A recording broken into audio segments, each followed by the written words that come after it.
We are back. We got new managers getting hired. We got a manager search still going on. Free agents, opt-outs, opt-ins. Let's do it.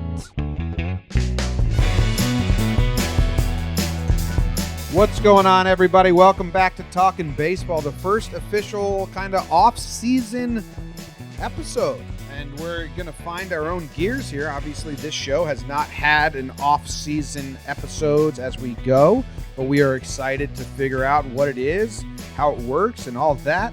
My name's Jomboy. I'm coming to you from New Jersey. I got my co-host Jake coming to you from Denver, rocking a Knicks hat, but this is a baseball podcast, not a basketball podcast. This is just a number 9. Oh, just this a number isn't 9. a Knicks hat. It's just Okay. a number 9. And I want to correct you on another thing. Again, this is your Talking Baseball first off-season podcast. I was doing Talking Baseball 94, 95, just talking to my wall and my dog. So I'm pretty well traveled in this. So this is technically year 15 or so. Year 15 of Talking Baseball off-season. Right. Usually it hasn't been recorded or shown to people. That's my bad and a mistake I shall not make again. And it's all right. Okay. New Patreons this week sponsoring this episode are Christina Thielen. That's a tough one. Thelen.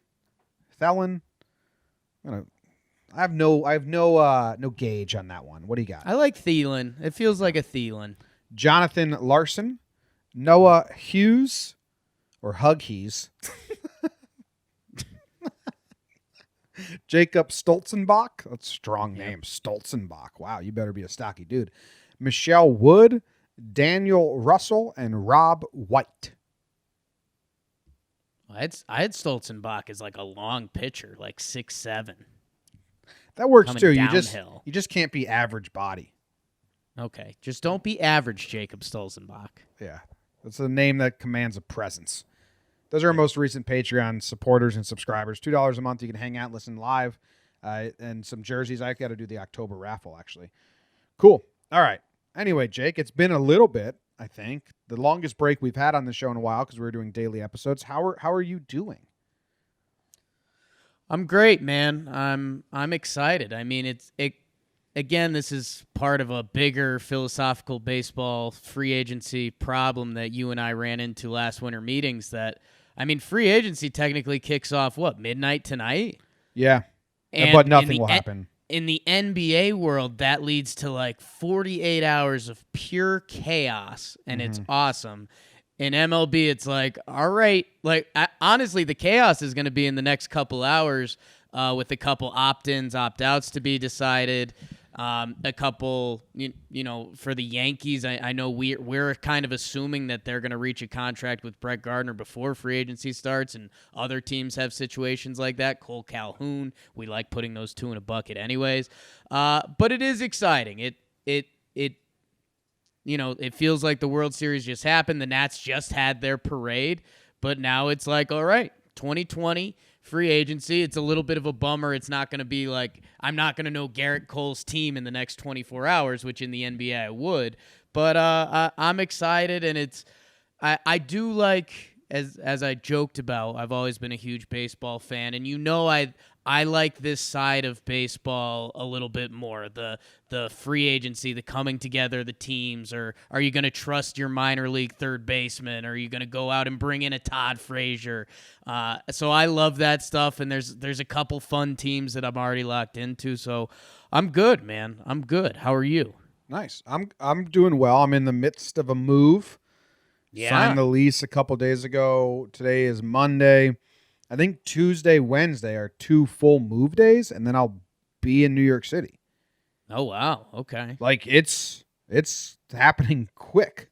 Yeah. My credit card is getting really tested. We got to furnish a whole apartment, 2 bedrooms and a living room. What couch did you get? We haven't bought a couch yet because all the couches at IKEA can go kill themselves. Yeah. The IKEA couch selection was rather putrid. If someone out there is part of a furniture company, they need a better middle tier of couches. It's either like shit or like expensive $5,000 couch. It's like, give me a good, Well, give me a Midler couch. There's also a big divide between looks nice and kitschy and new and modern in the living room versus comfortability. Very hard to get both. It's either like a basement couch or a living room couch, and I want a living room couch look with a basement couch sit.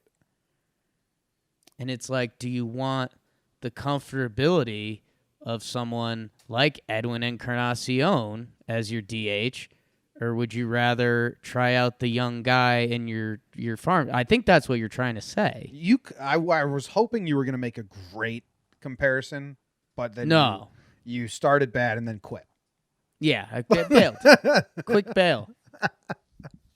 Okay, so as we've been doing, do you have a burn for us? Oh, I could. No burn. What do you need burnt? No burn. Starling Marte, he's opting in. No. Yeah. All right. So we're going to start actually with the managers and that whole situation, because a lot of this happened while we were covering the World Series, and we just kind of skipped it and said we'll get to this later on. There were how many openings, Jake? 1, 2, 3, 4, 5, 6, 7, 8 openings for manager. 6 of them have been filled. 2 are still searching. And let's just go down the list. Is that cool with you? That's cool with me, Jim. Brad Ausmus gets fired from the Angels, and they bring in Joe Maddon. I like this. As soon as Joe Maddon left the Cubs, I tweeted the Angels should go get him right away. Trout needs a chance. Like Trout needs to be in a playoff race. I'm not saying this gets them in the playoffs, not in that division, but hopefully Maddon can help them get into the race. He is a good manager. He grinds my gears. I think he's the most exhausting man in baseball, and I think he exhausts places that he goes and then starts fresh. But I do think Maddon going into a new team, if they can put some talent, and he has now managed the Rays, who had not a lot of talent, but he got them to a World Series, and he did the most shifting and the most weird lineups and all this crazy shit to get the most out of his players when he was with the Rays. And then when he got traded to the Cubs and he had all this talent, he shifted the least amount in all of baseball. And they asked him, and he said, well, I have good players now. I don't need to do that stuff. So he's kind of equipped to manage 2 kinds of teams. I think he's a good manager still. Personally, I think he's exhausting. But I like this move for the Angels. Yeah, and so we were connecting the dots on this a little bit because it seemed a little bit A plus B. Trout, Maddon, L.A., Maddon's time running out in Chicago. He was with, if you don't know, he was with the Angels organization for 31 years. Before he went to the Rays, he was with the California/Anaheim/Los Angeles Angels, 1975 to 2005. So I'll tell you what, I'm going to be honest. I didn't know that. So there's a comfort level there. Just in the organization, he was Mike Scioscia's bench coach during some of their high times during the World Series in 2002. So yeah, when all the connect the dots came out on this, it made a lot of sense. And yeah, and you'd like to think that they're going to be spending in free agency a little bit. Obviously, the West Coast Cole rumors, we'll get into that. But yeah, if you're a baseball fan, you should be rooting for Mike Trout to get to October somehow. And he's a good manager. There's no argument against that. Yeah, you can't really. You can dislike him because I kind of don't like Joe Maddon. Yeah. But I can't say he's not a good manager. So. You're a hard no magicians in the clubhouse guy. So are you, if we're being fair. Well, if I'm allowing my players to beat up the magician. It's it's letting out steam. Don't bring a magician into the clubhouse. It's your number one rule. Ugh, I hate magicians. I like the dress-up parties that Maddon does. Don't bring penguins into my clubhouse.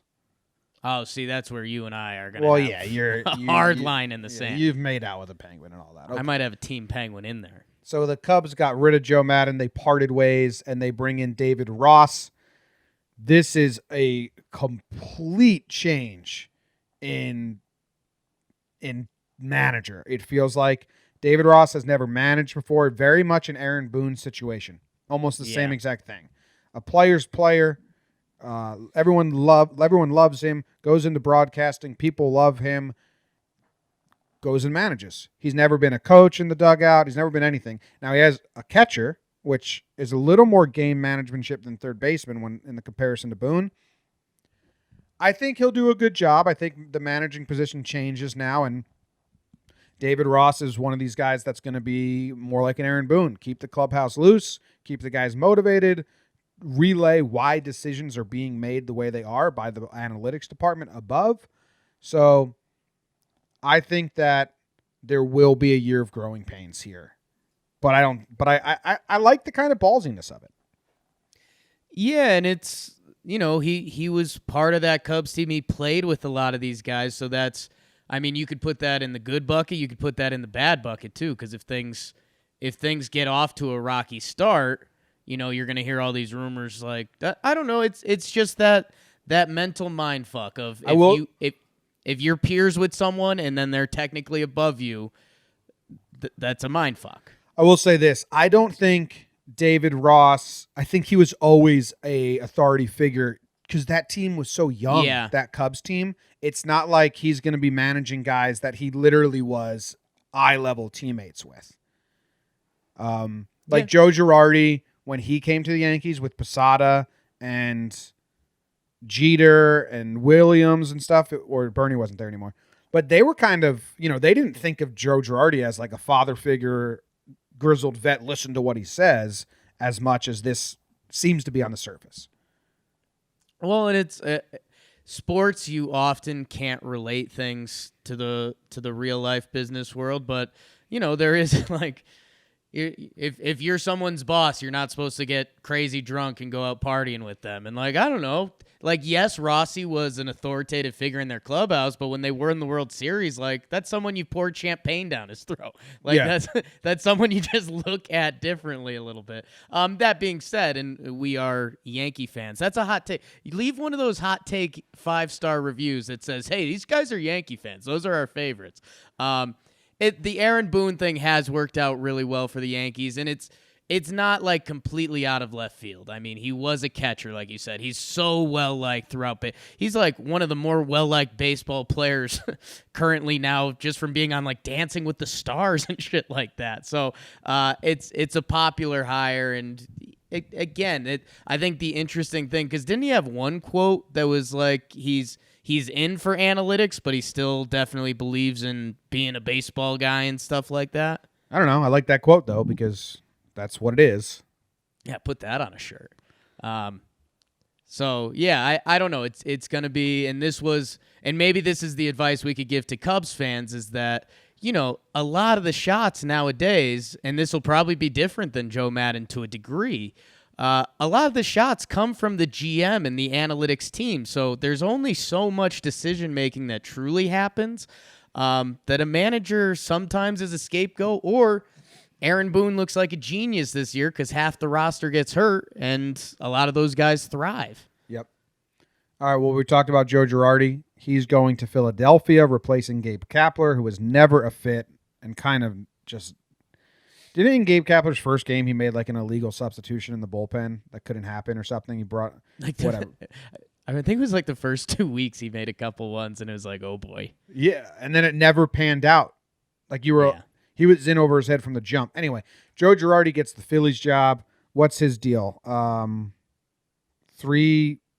I don't know. They don't have it here. I think it's a 3-year deal. I don't know.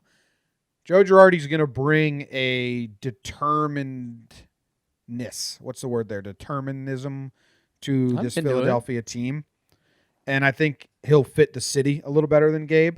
A little more. Joe Girardi's kind of corny. And I saw him speak once live, and he's very he can, I don't know if corny is the right word, but he can be a little too not gritty, but he's very gritty in his managerial play. Right. I don't think he's going to be chopping it up and fucking around with the guys, but he will make sure every game matters. I think this is the interesting part with Joe Girardi.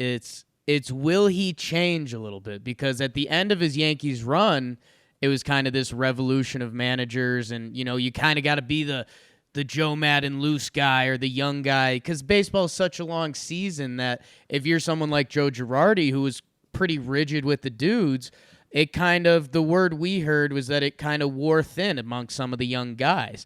And when he went to the MLB Network, we saw more of Joe Girardi being his personality. Like, he has a good personality, but when he puts on the manager cap, he gets a little more militaristic. So it's going to be interesting to see if he just goes straight back to that, because that has been what's worked for him as a manager, or if he is a little looser around the edges, because I think the guys would love that. They've had some clubhouse, I don't know if they've actually had clubhouse issues, but there was the whole Santana and Arrieta fight.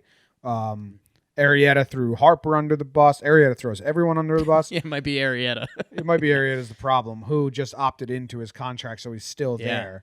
So we'll see how that gets handled, because I don't know. I just don't see Joe letting things get crazy in the clubhouse. Yeah, and their problem was over Fortnite. They were playing too many video games. I can't see Joe Girardi Joe Girardi was so tight for a while that there was a big story that he took the team on a bowling trip, and that was him loosening up. It's if that's the loosening up, how's the Fortnite in the clubhouse going to work? So you think Girardi's not playing Fortnite? Okay, man. Yeah, and I think we have to say this because they are clearly different levels of players at this point. But we mentioned Mike Trout instantly when we hear Joe Maddon. It's going to be Bryce Harper. Can he get the best out of Bryce Harper? I think what you and I think is that those personalities are going to actually line up pretty well. They're both kind of intense, locked-in dudes. So that relationship seems to make sense there. So, that's good, and that's a guy that this team just invested so much money in. Just circling back on Jake Arrieta. It's funny. People like you more when you pitch better, so don't have a 4.64 ERA next year, and maybe some of your clubhouse stuff. I wish we were doing a talking baseball back when Arrieta was a free agent, because I remember just shouting from the rooftops, there's no way he's going to be good. Yeah. Nothing in his abilities said he was going to sustain that success for another 5 years. Yeah. God. Couple big years for the Cubbies. Cy Young winner. I know, but it was great. He was fantastic, but it was this ain't going to last. Yeah. He was one of those pitchers that he was clearly starting to decline a little bit, but you still paid money for pitchers, and now Dallas Keuchel's what the fuck, man? Yeah. Wow, that's a great comparison. I wonder, look at their age and stats and all that. Yeah. Damn. All right. Jace Tingler replaces dude. I'll let you roll with Jace Tingler, because he's you've been on him for the past 5-10 years. It's the most unique hire. This dude has never been a manager or a coach in a dugout. He had some weird half-assed title. He was in the Rangers dugout for a little bit. He managed in winter ball and stuff like that, but he really has no coaching experience in the MLB level. But apparently, he speaks 2 languages, which is actually, I think, very important these days. Because especially the Padres, they have a lot of Latin young players, and everyone loves him. And it seems like this was their guy. They didn't do a round of interviews. They're no, we want Jace Tingler. It's a bold hire, and I reward them for their boldness. Yeah, and with the boldness, it could end really sour really quick too. But and I think the BS position, I forget the title of it, but I think if you're looking for a parallel from recent years, I believe Rocco Baldelli, before he got hired in Minnesota, he was in that same position. It was what's the title? It's something player organizer or something. I don't know. It's a very new age MLB position, but I think it normally goes to the well-liked guy that kind of knows analytics. It's kind of the guy that has been behind the scenes calling a lot of the shots, and now they're going to the forefront. So, yeah, knock him dead, Jace Tingler. Knock him dead. I'm rooting for him. it can easily be a situation where he fails. But if he does find success, then we might have a big shift in how managers get hired, because you have David Ross, Aaron Boone. That's the old school. Like, they're new school managers, but like, hey, hire baseball guys. They've been around baseball. Right. They know baseball. Now you got Schmidt, or am I saying that wrong? Cardinals manager. Oh, Schmidt? What's his name? No, Snitker. No, that's Braves. I am having a brain fart. I always think of Dwight Schrute now. Schilt, he never played in the majors. I don't even think he played in the minors. And he never managed in the majors at all. He never sat in an MLB dugout before getting hired. He went through like college pitching coach, college assistant, up the ranks of college, and then to MLB. And he put the Cardinals on a pretty nice run there to end the season. So if he works out, if Tingler works out, this whole thing might get a little revamped. Yeah, it's kind of the last time I'll reference business stuff, because I was pretty bad in that world. But it's just having a good leader. Like, it doesn't matter if Mike Schilt used to be that good at baseball. Can he get the 25 dudes on the Cardinals to play their best baseball? Because that's what we're trying to do. So Tingler's previous names of his positions were field coordinator and player development coordinator. You hate those titles. What are they? Yeah. Do other teams have these titles, or did you just say, hey, we want you around? What would you say you do here, Jace? Jace Tingler. Good for him. I hope it works for the Padres, because they're about to hit their window. And if he's the guy, it's kind of crazy, but that's cool. Well, it's so crazy, and we'll talk about this a little bit in our next segment, but, how much of Jace Tingler is going to be decided like, oh, hey, the Padres opened up the bankroll. They signed Garrett Cole. I bet Jace Tingler would look a little better as a manager if he had Garrett Cole for 33 starts instead of whoever's going to be on the end of that rotation. Quantrill. Your guy.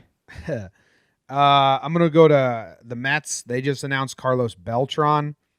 Beltran, if you're surprised that he's a manager, there's been a lot of people that have been paying attention aren't surprised. He is highly respected in the MLB. When the Red Sox played the Yankees this season, Alex Cora and the Yankees beat the Red Sox in a couple series. Alex Cora said, you can tell Carlos Beltran's on their side now. Like, that's like, he's like the kind of the fucking baseball whisperer that travels around. He spent time with the Astros and their club when they won the World Series. He spent time in the Yankees front office when they just went on this run, and the craziness of this player development and new players. So he's gaining this knowledge. He interviewed for the Yankees position back in 2017, but he had no idea what an interview to be a manager even was. He just kind of got called in, but then he got experience that. So he gets this Mets job. He was a Met great for a little bit there. This one, I like this one for the Mets. Beltran seems set up for success. We'll see. I think he's bringing Terry Collins, to be his bench coach, so we can have that dude who knows the day-to-day of hey, you better schedule out your. That's the thing that I think gets overlooked is planning ahead. Terry Collins can say this is good, but you got to think about this series in June. We got to get to that, or we got to get to there, or who's your shortstop after, and just how much you have to think about how far to expand, how close. I don't know. I've never managed. These are things that a manager can help with. So I actually like that. Is that official that Collins is his bench coach? I'm not sure. I can saw Google that real quick. I saw that out there, and I thought that was smart. But I like that for the Mets. Good for them. Yeah, and we've seen that with a lot of these new managers. Is to have a guy who's done it before. Larry Rothschild was there with Booney. I wouldn't be surprised if David Ross has someone like that around the team. Yeah, I think Beltran's my favorite signing. And again, normally in a society where, as you mentioned, I am a Knicks fan, it's easy to do LOL Knicks, it's easy to do LOL Mets. They get Beltran, and how many times did you hear me say during this regular season, Jim, that if you're hiring Why don't you hire someone from Houston's pitching department? You hire someone from the Yankees hitting department, put it together, and you're going to have a good team. That's kind of what Beltran's been doing. And I don't know. I don't want to underplay all the managerial stuff because I do believe in top-down run organizations. But Carlos Beltran is so well respected by the players. He's so well respected throughout baseball. And I mean, even if Carlos Beltran can unlock one or two guys on the Mets, I mean, that could take them to another level. So I love the hire. Yeah. And then the last hire of the 6 that have been finalized is Mike Matheny going to the Royals. And I break down all these hires, Jake, as, okay, you got an established dude in Joe Maddon and Joe Girardi. Or, okay, you have a new rookie manager, but they're your guy. The Cubs seem to like David Ross from the jump. The Padres, I don't even know if they looked at anyone else. Jace Tingler was their guy. The Mets looked at a lot of hires, but Carlos Beltran has been rumored to become a manager and be, primed for that for a while. So you either have, okay, the young guy coming in for his first time, but you have faith in him, or an established great manager. The Royals go with Mike Matheny, who is as safe and vanilla and boring as a choice you can get. And I think the Royals are still a couple years away, and this might just be a placeholder. They can't think he's the dude. Yeah, a couple different things going here, and one thing that I'll set you up is basically like you were saying, you like the Jace Tingler hire because it's bold and maybe there's a chance it works out. Matheny's basically the opposite. Yeah. So that's kind of the scope you're looking for. It's not exciting. You're right. Like we would love if the Royals came in, they hired some hot shot, and they're like, hey, we're going to do this whole thing differently. It's going to take a couple years, but buckle up. We'd be like, all right, Royals, we'll see you there. Hopefully this is cool. They brought Matheny in as a special advisor last year. So the organization does like him. And, they did know that, they knew this could be Yost's last year. So I don't know. They do like Mike Matheny. It does seem a little vanilla, but he's he already has a year familiarity with the organization, a year familiarity with some of the players. So yeah, it's not exciting, but I don't know. It's what do the Royals have coming up the farm? I mean, do they believe that they like the way their whole organization is set up for the next couple years, that if they can get better the next 2 years, Mike Matheny's in a good place to give him a chance? I don't know, but yeah, not the sexiest of hires. His numbers from St. Louis look pretty okay, but the end of that run was pretty meh. Yeah, I think he was disliked by fans. Like, I think they were like, get him out of here. Yeah. Yeah. So, Jake, the other 2 teams left that need managers are the San Francisco Giants and the Pittsburgh Pirates. There is still Buck Showalter, who wants to manage. I think he fits with Pittsburgh pretty well, just kind of attitude. Yeah. But I don't know who wants that Pittsburgh job. Like, will Buck Showalter take one of these jobs? Will he be wanted for one of these jobs, or will he wait out another year? It's tough. I mean, maybe Pittsburgh, if they gave him the right insurance, like if they were like, hey, Buck, here's the deal. We're going to give you 5 years, and we've seen what you've done in Baltimore and some of your other stops. Like, we are open to the full Buck Showalter experience. And yeah, maybe that's what Buck wants. I don't know. Maybe he doesn't. Maybe Buck's saying, fuck that. Give me a solid team. Yeah.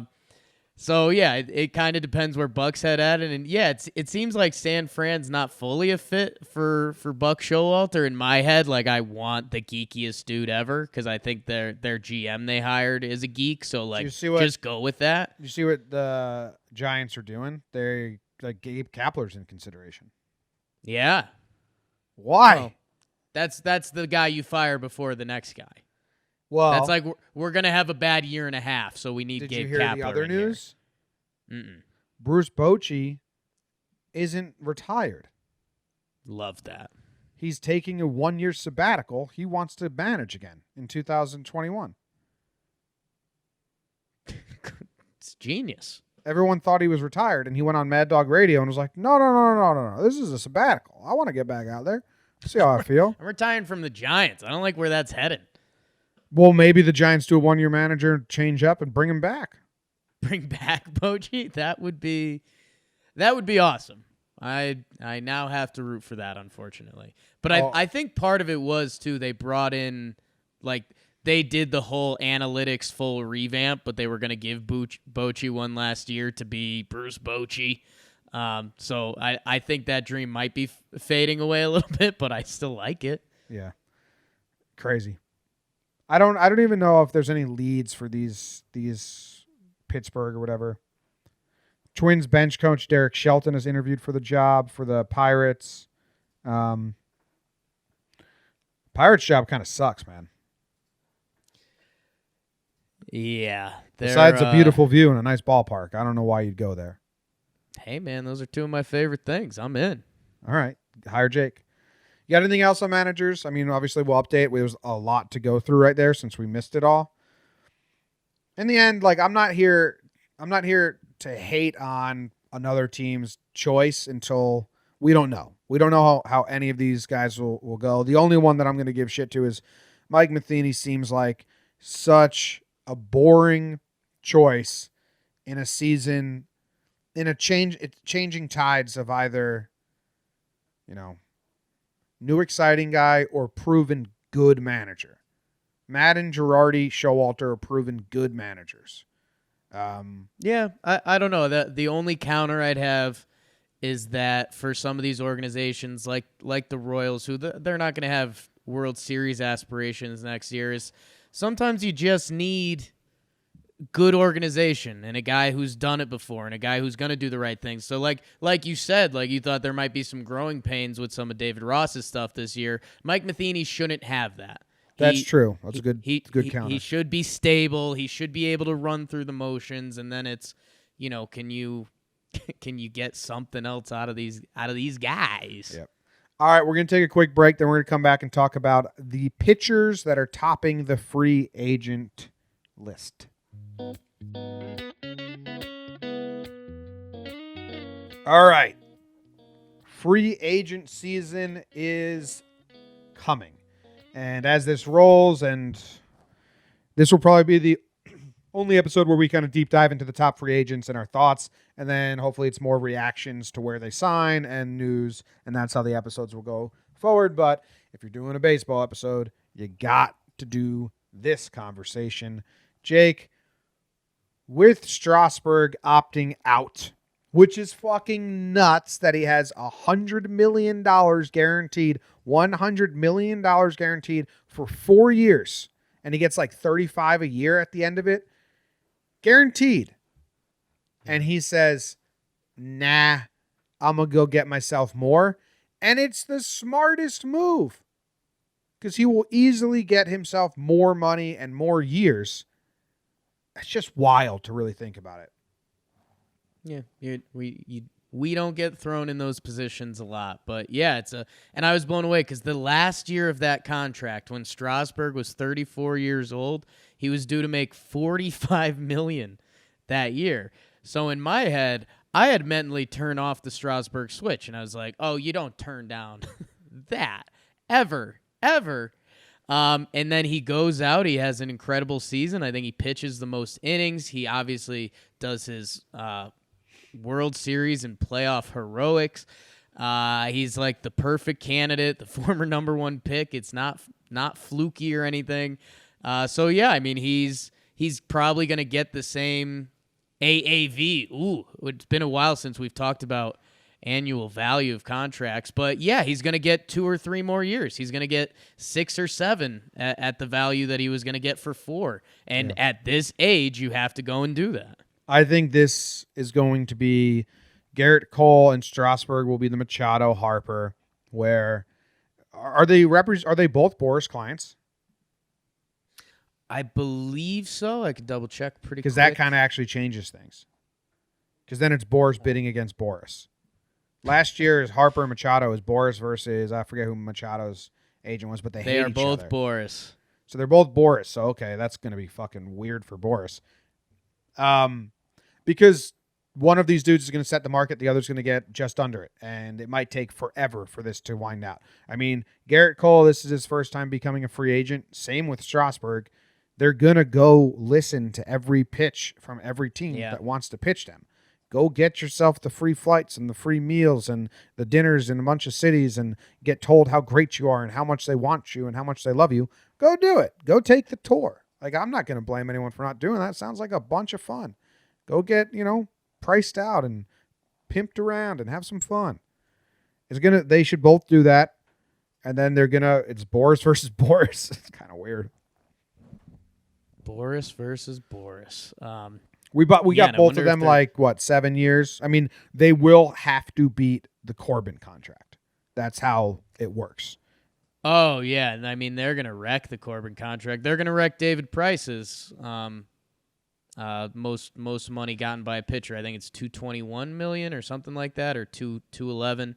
But yeah, I think both of these guys are gonna be north of that. They're in their primes, and they just did special things, both of them. Garrett Cole's last 2 seasons are about as good as they can get, and Steven Strasburg just won the World Series MVP with some of the best playoff stats you'll see. And there's Steven Strasburg has a little bit of the story. Like, we saw him, he's like, yeah, it was too tight. Then we hired these crazy Anibal Sanchez and Gerardo Parra started hugging me, and I was more relaxed. And it's like, okay, so you have to sign them with Strasburg. That's the catch. Yes, Baby Shark comes. Is this 2 years in a row? Is this 2 years in a row now that the World Series MVP becomes a free agent after the World Series? Steve Pearce last year? Pierce. Yeah, I'm trying to go back before that. I guess so. Well, it was Springer before that, right? And he did that. Yeah, for Houston. So yeah. 2 years in a row. And I think Strasburg will get more than Pierce. Don't talk out of your butt. Hot takes. Early hot takes. Jake, I like this starting pitching spread for this year. Okay. I think you've got top dogs, right? You've got Garrett Cole and Strasburg, and those are the 2. Then I think you've got solid upper echelon, but not Garrett Cole or Strasburg. You've got some maybe 2 starters, but a solid 3 you could be happy about. I mean, you got Bumgarner and Ryu and Wheeler. Those 3, you'd be happy with them. The upside is there. The middle road is also there. But Wheeler has so much upside. Give that dude some pine tar, please. Yeah, and enjoy Houston, Zach. I've been dreading that. Been dreading that tweet for about 6 months now, but I mean, Zach Wheeler is a perfect fit for Houston. If Zach Wheeler goes to Houston, he will replicate Garrett Cole. Yeah. With Brett Strom, pitching coach over there, and their analytics department and whatever. Yes. He's got the same peripherals that Cole had before going to Houston. They're pretty similar. Yeah. So, and it's so funny, and obviously we're anticipating a lot here, but I mean, it's this whole circle that's going around in baseball, and we've seen it with Yankee fans where it's like, oh, the Yankees, they regret not trading for Garrett Cole a few years ago. And it's like, well, the Yankees probably wouldn't have made Garrett Cole as good as he has become now because Houston has a special sauce with their pitching right now. So using that formula, Zach Wheeler in Houston, it adds up. It adds up. Ryu, I think he's got to stay in the NL. Same with Bum. You and I are very much AL bias guys. There's a little AL bias. We're not too shy about that. I don't know about Ryu. I mean, he had an incredible year. Someone's got to get excited about Ryu. I have heard some Cubs rumors. I don't know. I mean, who was our guy a little while that came over from the Dodgers and hated baseball but was the Yankees ace for a couple years? Kuroda. Yeah, I don't know. I think what Ryu did last year, that plays anywhere. Yeah. All right. Then you have where is it? Where the hell is it? You got Dallas Keuchel. I don't know if he's going to have to wait as long this time. Someone might be like, no, okay. so he doesn't have the draft pick attached to him. So that's a story with a couple of guys this year, Grandal, when we get to the hitters. But yeah, Keuchel has no pick attached to him, so he can kind of get settled in with the team if he wants. Odorizzi. I mean, he's going to get picked up by someone as, a 3-4, maybe potentially a 2, but probably more of a 3-4 pitcher on a rotation if it's a team trying to win now. I don't know what his contract will look like, but Odorizzi will probably get some money. He had a good year, and I think his slider graded out pretty top-notch, so it seems like some team will definitely fall in love with that. Cole Hamels, he's an older guy that probably just wants to get signed. He might take a 2-year contract somewhere. He had a pretty good last 2 seasons with the Cubs. So he's up there. Tehran, Pineda, Gibson, Porcello. Those are the kind of guys that you have to give a chunk of money to.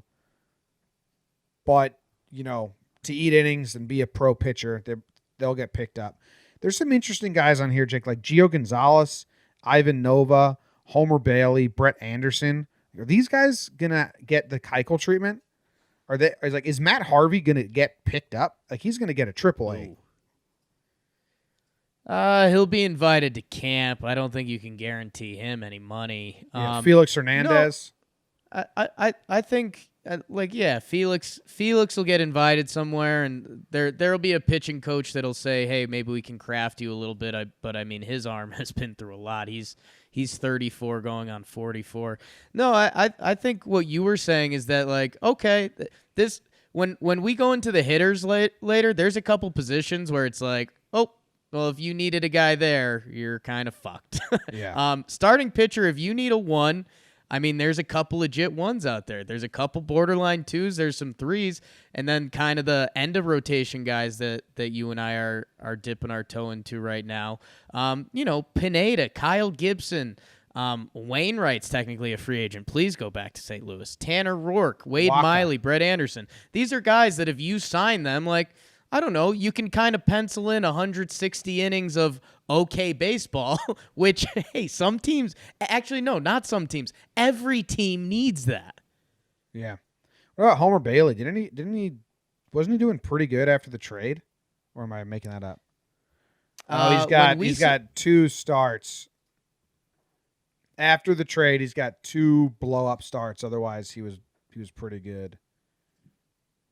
Yeah, he's settled in. I mean, he had a 4.3 ERA, and like you mentioned, 2 of those are blowouts. But yeah, he kind of locked in Oakland. Yeah. His ERA is not going to look good because he's got a 2 innings pitched, 9 earned runs. But if you take it game by game, he was actually pretty good post trade.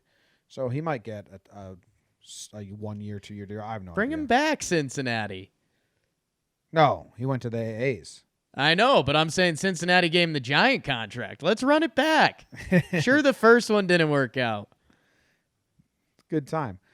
Do you have a sleeper here? Ooh. Like, let me give you 5 guys. Okay. And you tell me who you would want the most and who you think is going to get the best deal. Just don't put Jordan Lyles in there. No, I'm going kind of like the second tier. Bumgarner, okay. Ryu, Wheeler, Keuchel, Odorizzi. I think Wheeler gets the best deal out of those 5 guys. I think so too. Just because he has the arm talent, and basically what analytics and all these teams now think is that if you have that, we can mold you. So yeah, I think you're right. Honestly, man, if I'm a team, so basically we have to do this like without Houston because Houston's kind of an unfair advantage. Because if they bring in Zach Wheeler, like, yes, I think Zach Wheeler's gonna have a chance to almost contend for the Cy Young. But any other team, I'm gonna assume he's gonna be Zach Wheeler. So I'm gonna kind of eliminate Houston for now. I would love Ryu, man. He had a crazy year. There's injury concerns with him though, right? I mean, he's older. He's 30. He's 32. He'll be 33 starting next season. But 2018, he had a big injury that cut his season in half. 2016, he didn't pitch at all because of injury. So that's 2 of the last 4 years have been shut down due to injury. Yeah, and I mean, he's older, so teams would be a little scared anyways. But Jim, his last 44 games started over the past 2 seasons. He's 21-8 with a 2.21 ERA. Like, I'm sorry. Like, put those stats next to Zach Wheeler's stats, and you're gonna say no contest. So I don't know. I think I'm more in. If your team ends up with Ryu and Zach Wheeler got more money, I think you should sit there and be pretty happy with yourselves. Yeah. All right. Okay, what about this second tier? Like the Bumgarner, Odorizzi. No, even lower. Oh. All right. Okay, here's random 5 at the bottom of this list. Ready? Oh boy. Drew Smiley, Ivan Nova, Michael Wacha, Homer Bailey. Who you want out of those 4? This is tough. I think you and me secretly like Ivan Nova. I liked what I saw from Homer Bailey. I mean, this is tough. That's such a crapshoot. I'll go on an old Jakey Laurel. I love the old fallen warrior, so I'm going with Homer Bailey, just because what he was doing in Oakland was like kind of dominant. Drew Pomerantz was a starting pitcher, went to relief for the Brewers. I think he's gonna get. Someone's going to take him as that long man or relief guy. Like, hey, this guy. Oh, yeah. Drew Palm is a reliever now. And then you got Colin McHugh, also same boat, kind of. Like, what's he going to be picked up for and stuff like that. And why? The relief pool is pretty thin. The relief pool's really thin. And last year it was pretty good. There was 4 out there that were really nice. You got Will Smith, Will Harris, Dellin Betances, who's coming off injury, Daniel Hudson, who just closed out the World Series, but his track record doesn't say that he should get good money at all. Right. If I like him, but come on, he's not going to Fernando Rodney, technically a free agent. What Joe Smith? Is this just all the Astros relievers? Yes. Chris Martin, the guy who got hurt for the Braves but had been pitching really well. What reliever is going to get the most money? Is it Will Smith? Or is it Pomerantz? If Pomerantz is getting signed as a reliever, really? There's not a lot out here. It's very thin. Yeah. I don't know. I could see a team convincing themselves that Daniel Hudson figured something out, right? No, I mean 2-year deal. Not a lot of money. I mean, look at what Zach Britton and Adam Ottavino got, and David Robertson. No one's getting that here. Yeah, that's yeah. Sorry for our.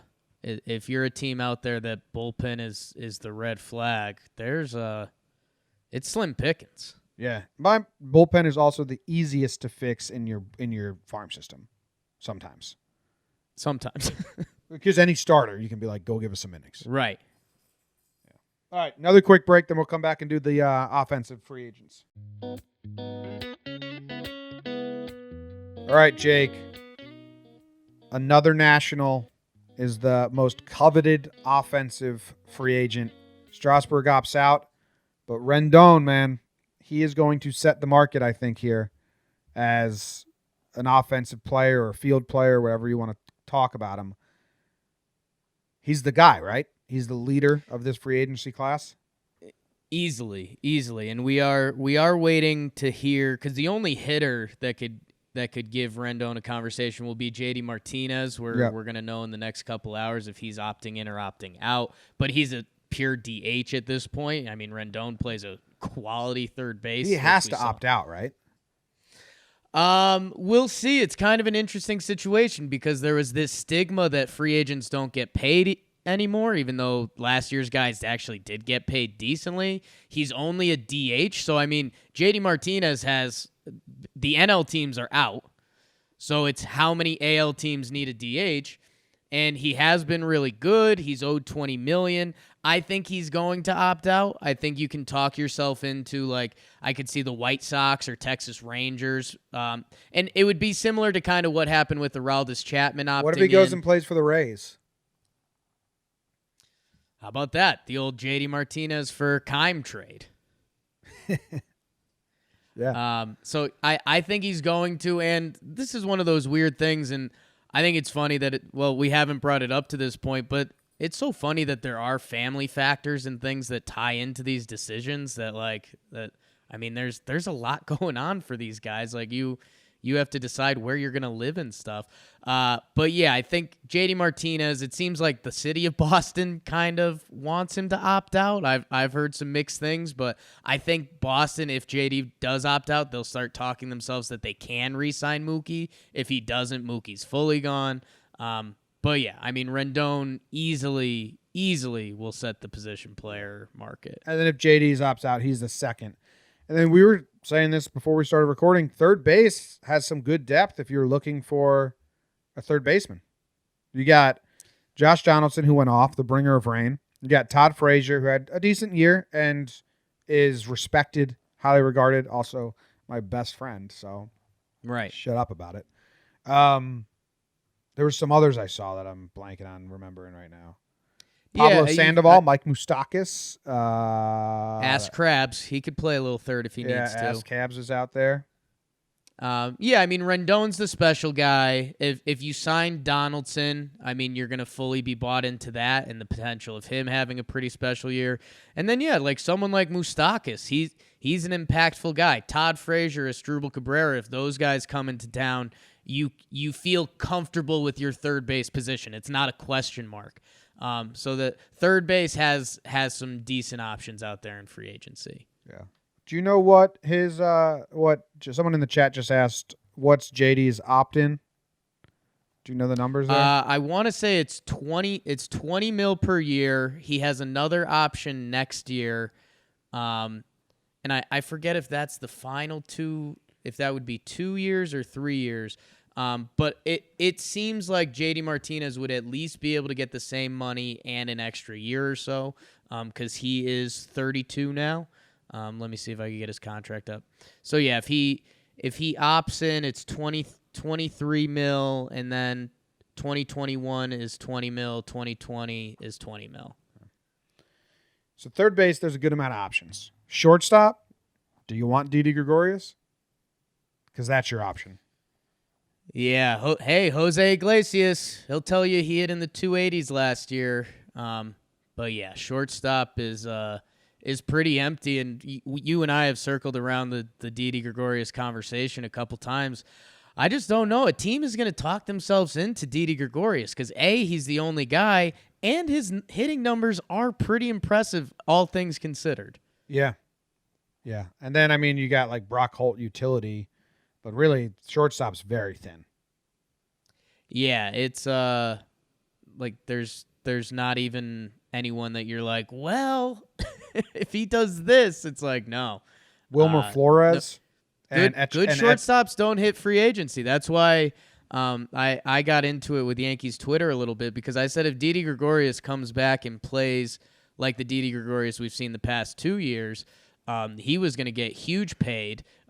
He didn't. His OPS was down 100 points. He had Tommy John surgery, so he's a full-on wild card this free agency. And there's some trades that can happen as well, but we're just doing free agency right now. You also got Echeverria and Flores, but you're not going to get these guys to be your everyday shortstop. No. If you go in free agency, it's Didi and Iglesias, but really Didi. First baseman, Jake, Mitch Moreland, Ryan Zimmerman, Matt Adams, Jose Abreu, Edwin Encarnacion, Justin Smoke, Eric Thames. For me, Jose Abreu is not being talked about enough. He's 33.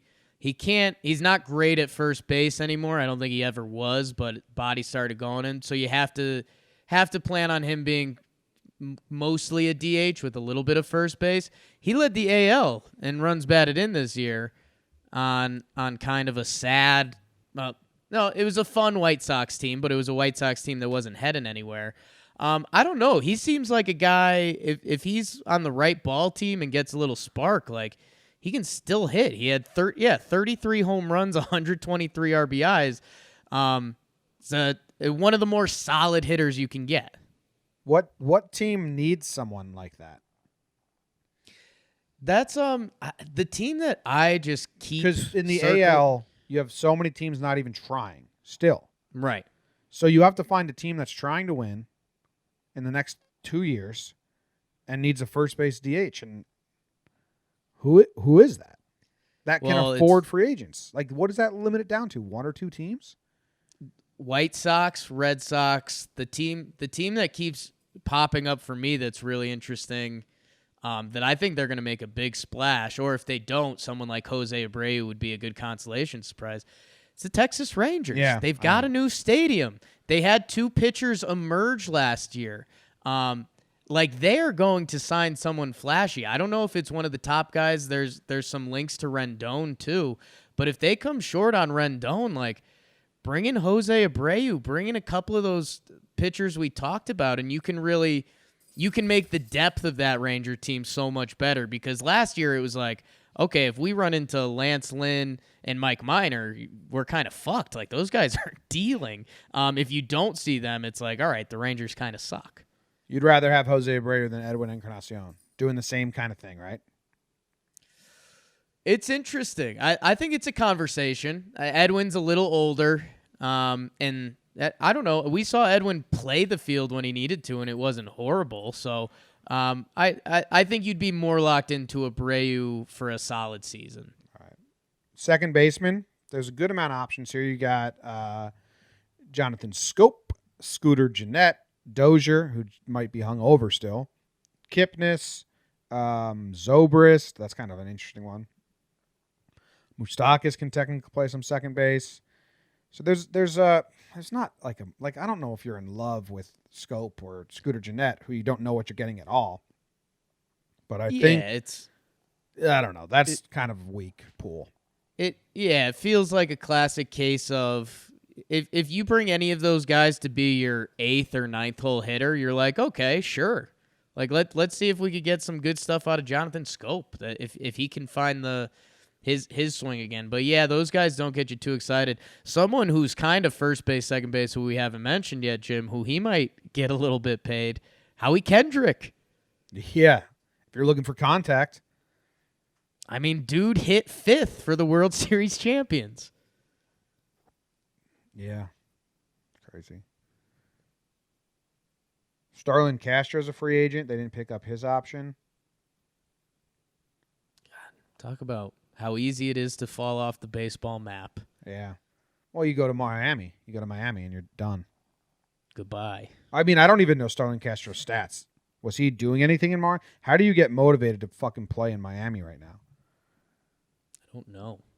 2 full seasons. Dude, he played 162 games last year. Oh, that's awesome. My. That's good for awesome. you, Starlin. Awesome, but come on. Pretty average numbers, like pedestrian numbers, not great. Only 22 home runs, which is his career high by 1. Yeah, set his career high in RBIs, 86. Starlin went out there and swung it last year, babe. Damn. All right, the other infield position is catcher. There's a good amount here. If you want a backup Starlin played 162. That's crazy. Oh my God. Is he the only player to play 162? I don't know. Hold on. 2019 games played MLB leaders. I mean, it used to be a lot of guys. Jeter, Cano would do it all the time.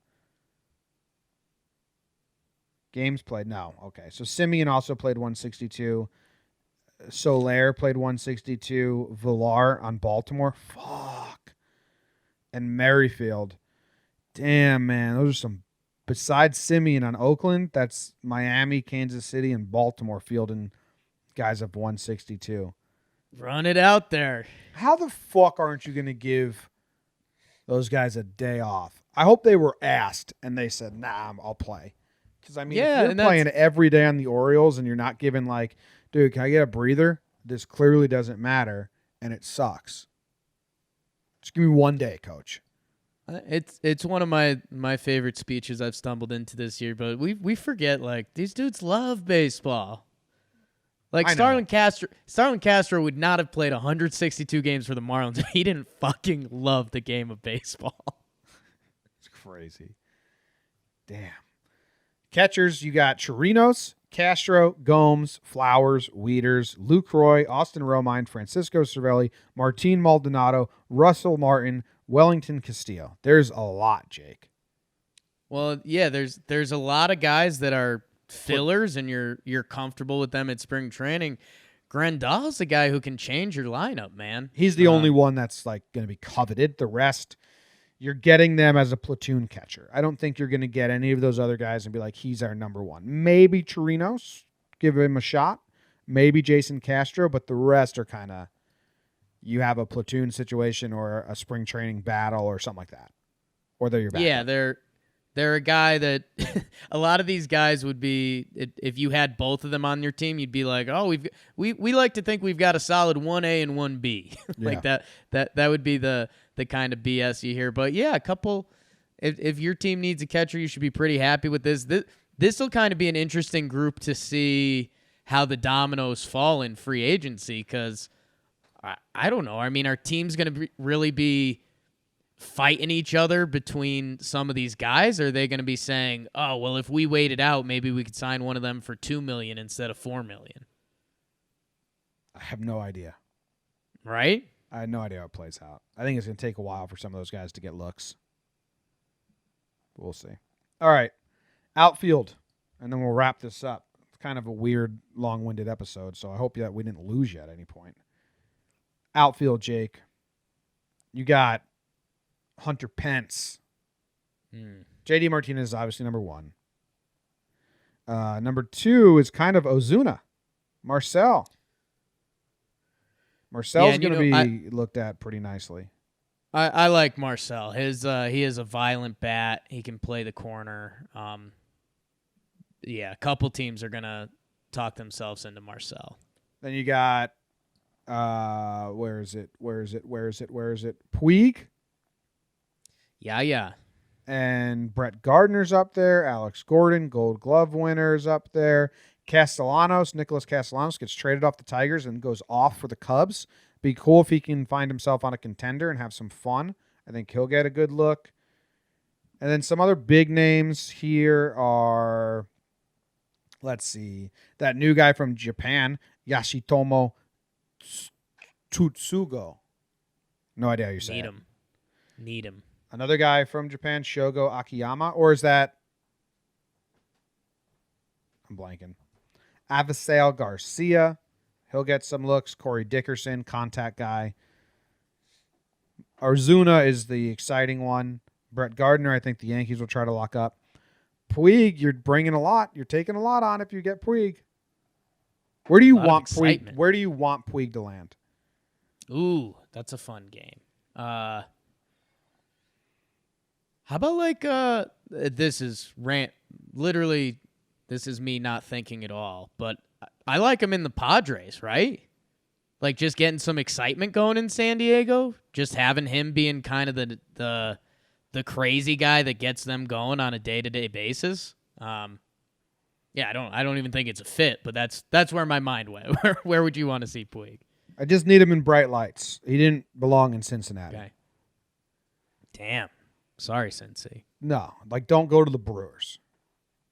Okay. Wow. Don't go to the Diamondbacks. Don't go to the Rockies. Don't go to the Marlins. Ooh, how about the Angels? Put him next to Trout. Boom, done. Calhoun leaves. Puig comes in. Puig and Maddon. Yeah, I think we're still looking for the Calhoun option news. I bet if this was Talking Angels, they'll probably say they're working on a contract right now. But I mean Puig in that lineup being a threat, sure. Maddon doing weird stuff. Puig trying to play off of it gets a little weird at points. Yeah, I'm all for it. Give it to me. Okay, cool. Like it. All right. I think that kind of ends this episode. Jake, do you have any big takeaways after going through all this and looking at all these names? Me, this was too much. I'm ready to react to news instead of this is a lot of guys. It's a lot of guys, a lot of free agents, a lot to talk about. No, I mean I love it because you could just go down so many different avenues. I mean if this was Talking Red Sox, you'd say, okay, JD's going to opt out. We'll bring in Castellanos for a similar price. We make him our DH. The wheels start turning, and if you're every fan base, you see 2 or 3 guys on here that you're like, hey, I think if we bring in Asdrubal Cabrera and he hits like he did on the Nats, he could be a pretty good 2-hole hitter for us. And then, 4 months from now, we're like, hey, Cabrera looks terrible. And that's baseball. So I don't know. I love it. I'm interested to see what teams come out of left field. And you're right. Like, they're kind of what we ended with Puig is, you want those guys to end up somewhere that matters. And, like, we lost a year of Manny Machado last year. I didn't watch him play. I only saw him when I made a breakdown of him. Yeah. So, and hey, maybe the Padres turn it around. We like Jace Tingler.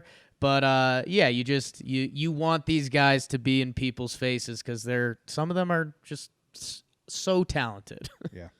All right. Thanks, guys. We will be back. If anything major breaks, obviously we'll jump on right away to do that. Otherwise, we are still kind of figuring out the format here as we go through the offseason. But thanks for hanging out with us. If you have suggestions, send them in. Follow us on Twitter. Leave a review. 5 stars only. Appreciate you. See you later. Enjoy your week. I will be spending 2 days moving to New York City. Going to be not fun. Although I'm very excited. See you later. Jake sucks.